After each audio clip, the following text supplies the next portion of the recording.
The world once saw Elizabeth Montgomery and Dick York as the perfect pair, their smiles and glances on Bewitched carrying the warmth of a couple untouched by the pressures of reality. Under the glow of studio lights, their timing felt effortless, their connection natural, as if the magic of the show had slipped quietly into real life.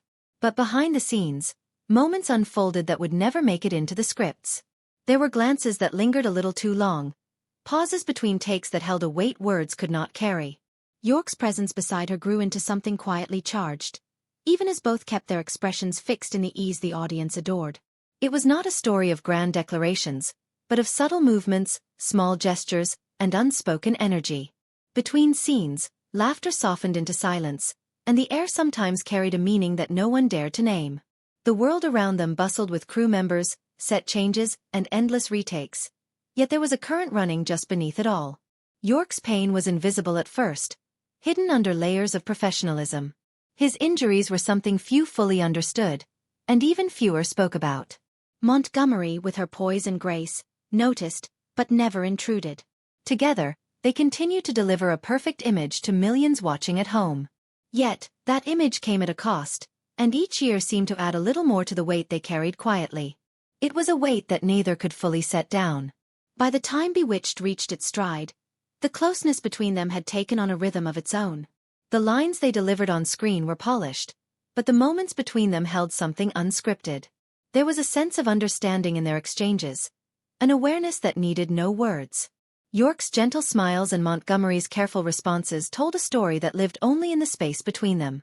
Even as his body began to betray him, he remained steadfast, determined to give his all.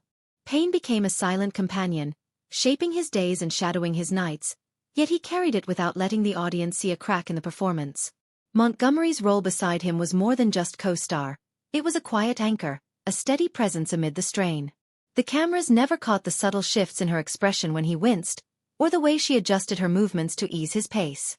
Together, they navigated a path that few would ever know existed, a balance between what the world saw and what only they understood. This was not the kind of magic that sparkled with spells and tricks, but the kind that endures in quiet resilience, shaped by the unspoken and preserved in memory. When Dick York first stepped into the role of Darren Stevens, his charm and easy humor brought a spark that made the character feel alive. On screen, his devotion to Samantha appeared effortless, his timing sharp, and his smile quick to appear. But away from the cameras, another layer of reality began to take shape. His eyes often lingered on Elizabeth Montgomery a beat too long, his voice softening when speaking directly to her, as if some part of him was speaking outside of the script. At first, she treated it as part of the casual warmth between co-stars, the kind of attention actresses often received without thinking twice. Over time, however, the energy shifted into something quieter but heavier, a steady undercurrent that neither addressed openly. The crew noticed, catching moments between takes that carried more weight than any rehearsed line. Montgomery began adjusting her stance, leaning away when York moved too close, not with coldness, but with a kind of careful balance. All the while, they delivered the same bright performances, masking what played out behind the curtain. The public saw a picture of perfection, never suspecting the complexity it took to keep it that way. York carried himself with dignity, never crossing the line into anything that would shatter the illusion. Yet the closeness, the unspoken understanding, seemed to grow as the seasons passed. Every scene between them carried both the polished joy of television and a thread of something deeply personal. It was a connection that added life to their work, even as it quietly strained them both. Years before Bewitched, York's life had already taken a turn that would shape everything to come. During the filming of They Came to Cordura, a single moment left him with a severe spinal injury that refused to heal. At first, he worked through it, believing it to be temporary, masking the pain with determination. By the time he stood alongside Montgomery on set, the injury had become a constant presence in his life. The long days under hot lights, the repeated takes, and the need to stay upbeat pushed his endurance to the limit. He turned to prescription painkillers to get through each day, but the relief was temporary, and the side effects wore at him in subtle ways. There were days when fatigue clouded his eyes or when the weight of his pain seemed to pull at his voice, yet he never allowed it to fully show on screen. Montgomery noticed, though she rarely spoke of it directly, understanding that he valued his independence too deeply to accept pity.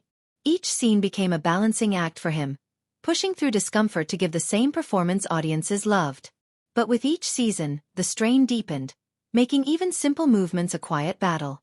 His resilience impressed those who saw it up close, though they also saw the cost it was taking from him. In time, the burden became more than his body could carry, though he tried to hold on for as long as possible. That breaking point came in the 5th season, during the filming of an episode that seemed ordinary on the surface.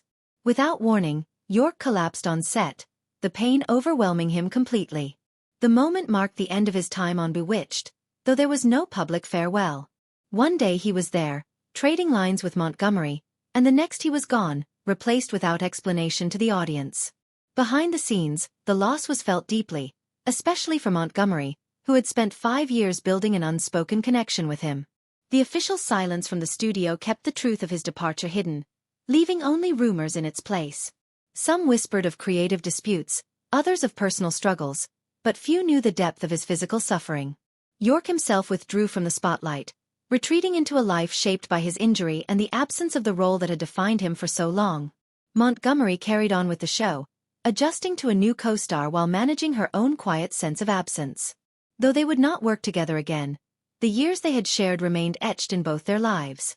It was a chapter that closed without fanfare, yet left behind a story that would linger far longer than the episodes themselves. After leaving Bewitched, York's world shifted into something far smaller than it had ever been before. The studio lights, the bustling sets, and the rhythm of production were replaced by the confines of a quiet home and the slow ticking of days marked by pain. His injury, once an unwelcome shadow, now dominated his life completely.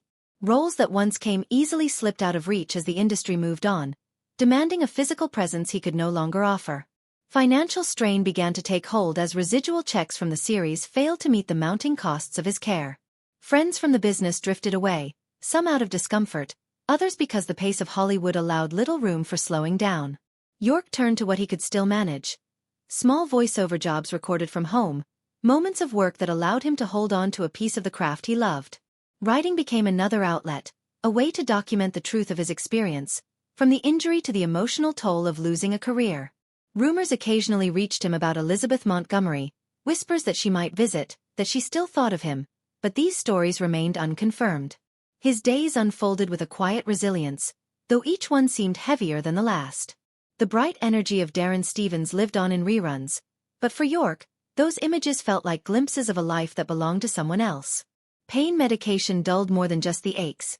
It dimmed the world, making each day feel a little more distant.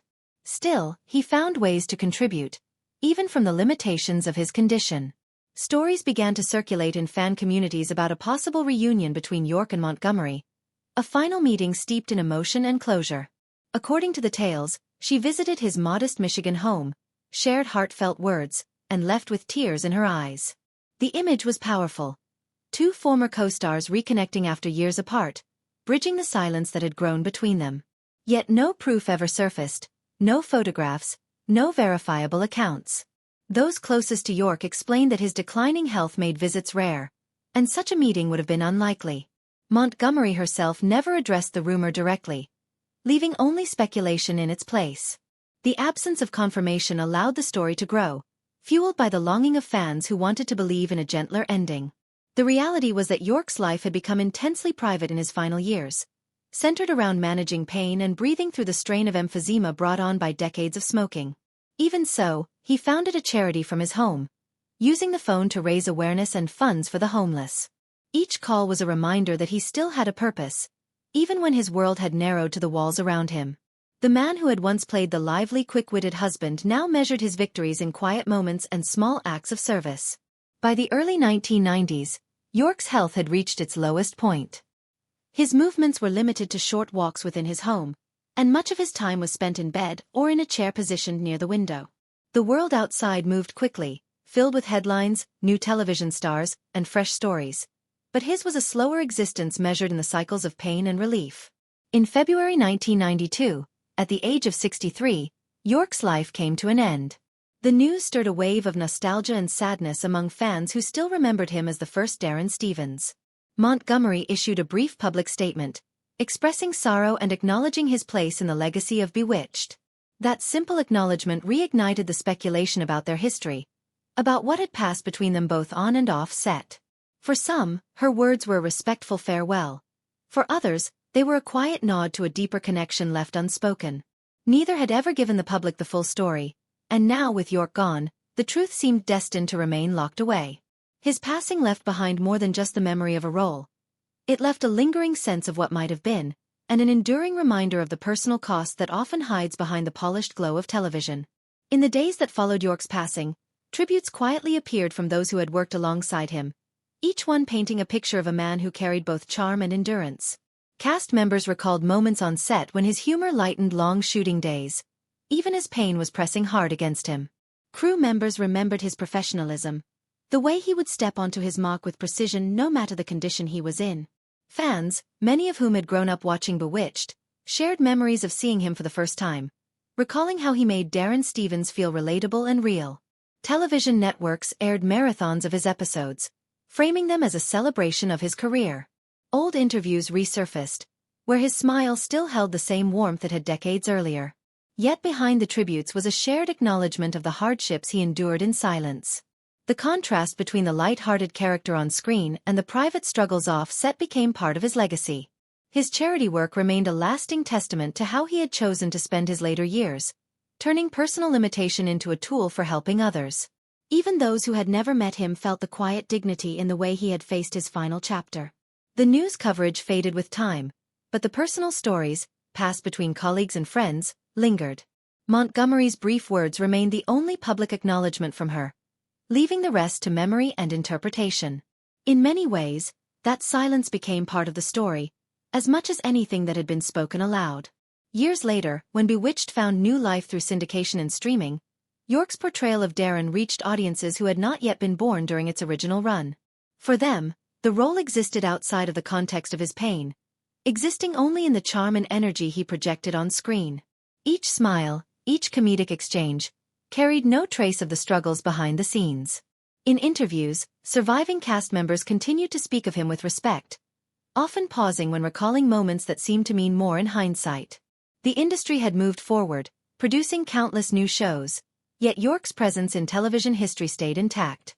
His name appeared in documentaries exploring the golden era of sitcoms, always accompanied by clips that captured his quick wit and timing. Fans online continued to trade anecdotes and theories about his time on the show, keeping his memory alive in their own way. For those who knew the full story, the episodes carried a deeper resonance, each one a reminder of how much he had given to the role despite what it cost him personally. His life after the show remained less known, partly by his own choice, and partly because the world often chooses to remember the brightest moments. The distance between the man and the character remained, yet both became part of the same enduring image. By the time anniversaries of his passing were quietly marked, the industry had changed enough that only the most dedicated fans and historians took note. But for those who remembered, his story carried a lasting weight. The combination of talent, hardship, and perseverance gave his career a depth that went far beyond a single role. His departure from Bewitched had been sudden and without the farewell he deserved, yet the impact of his work ensured he was never truly absent from the medium he helped shape. Elizabeth Montgomery would pass away a few years later, leaving behind her own legacy and the memories of their years together on set. Whatever existed between them, whether spoken or left unspoken, was sealed by time, surviving only in fragments of recollection. The final image left behind was not of illness or departure, but of a man on screen, leaning into a scene with a spark in his eye, delivering his lines with the same precision and warmth that first captured audiences. His story became a quiet reminder that even in an industry built on appearances, there are truths that live beneath the surface, and that the measure of a career can never be taken from a single chapter.